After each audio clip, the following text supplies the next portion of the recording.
that okay? Yeah, good, thank you. So I just wanted to run through an introduction to One Planet Living, which is the approach that Real Ideas have adopted in terms of our sustainable development plan.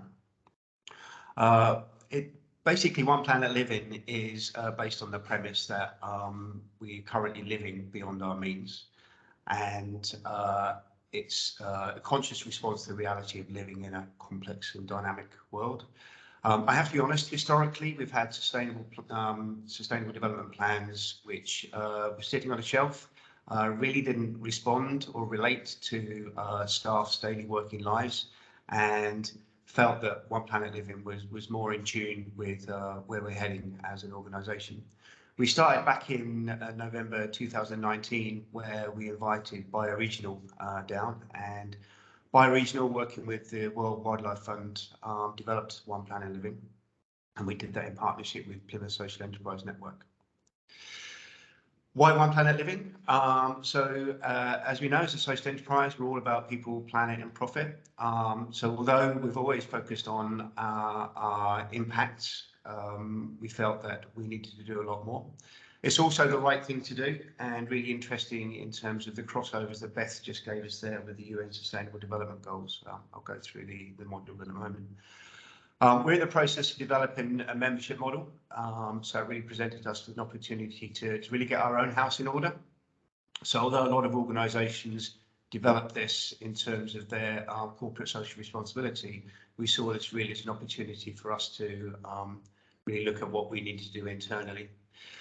We're really passionate about finding solutions to social problems, and felt that One Planet Living was challenging enough for us to be able to adopt it as an organisation. So, as I mentioned, it's developed by Bioregional, and I'll put a link in the chat later on to Bioregional, but it covers 10 simple principles: health and happiness, equity and local economy, culture and community, land and nature, sustainable water, local and sustainable food, travel and transport, tourism product, zero waste and zero carbon energy, which again is a really interesting crossover with the development goals that Beth mentioned earlier.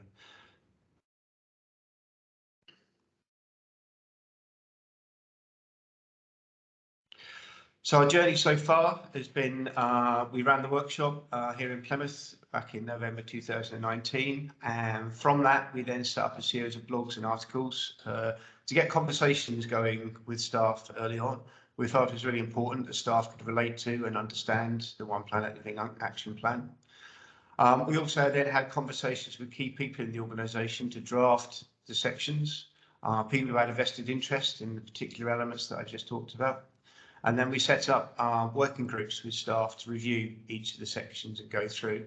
We found that, for example, health and happiness and local economy were much more popular than net zero, but still it created opportunity and space for some really interesting conversations. We spent a lot of time working on the content and the language and sense checking the layout and design, and developed a comms strategy, not just internally, but also for our members, and then started the conversations in August, September 2001. Obviously, COVID has had an impact on our rollout. And now we're in the process of review. So this is just an example of how the plan is structured. So this is the equity and local economy section. Each section has a goal. We can identify our own vision. Bioregional give recommendations, but it's up to you as an organisation to determine your own vision. And then we have a key set and targeted indicators.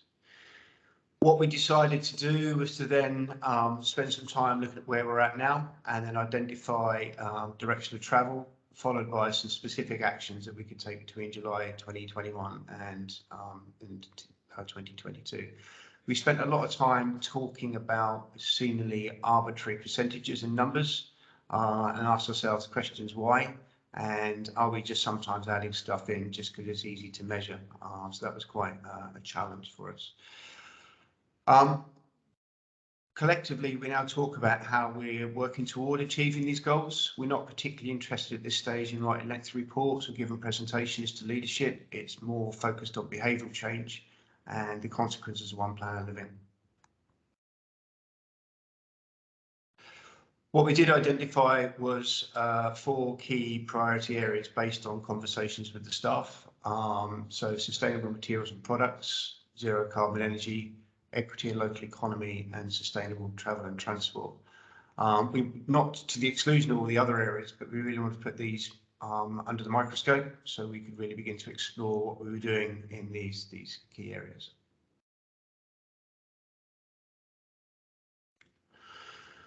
How we manage the plan. So as the head of resourcing, I have responsibility for oversight, and it's about having regular conversations with staff. We have a number of champions in the organisation whose role it is to then facilitate the conversations. But what we're not interested in is a set of hard rules or a mechanism for flagging non-compliance or dictating what needs to get delivered. It's about having effective, informed conversations and taking actions, which are the key to success of the plan.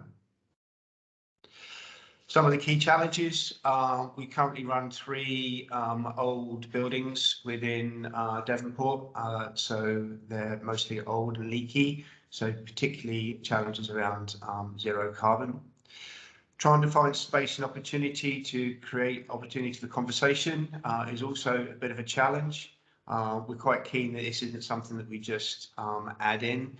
So alongside this, for example, we've developed a sustainable procurement policy which focuses on developing social value. So it's really embedding this into our day-to-day operations. It was really clear that once we had some targets is to not get sidetracked. We've got some fantastic ideas. Lots of people are very passionate about particular areas. And if we weren't careful, we could end up tinkering with the plan and then losing focus. So it's let's stick to what we've got. It's really clear that we're on a journey. We've got a long way to go. We've got a lot of stuff to learn, but it's about taking people with us rather than telling people what they have to do. Primarily, it's about changing habits and behaviours. This is one of the key things is around, for example, sustainable materials and trying to discourage staff from just going straight to Amazon to buy resources. It's thinking about forward planning, it's thinking about provenance, and really looking at some of the behaviours. It's also important to emphasise that this is about behaviours in work, and we're not telling people what they need to do in their home lives, but what we're hoping is that this will then start to drip feed into some of those conversations. We wanted people to try it on to understand how it sits with our own brand values and manage change. So this is the challenge to staff: is have a read of the plan and see what it means to you. And then it's also about getting better at our data, understanding where we are and where we want to get to, and getting these processes built in at an early stage. So some of the next steps is we continue to focus in on our data, finding ways of building evidence, which is a real challenge for us, but working with Beth and colleagues at Plymouth City Council is really helping us understand, for example, how we can better manage zero carbon. Programming events and activities, so it's talking about how we build some of our work into the work that Real Ideas does and creating those conversations.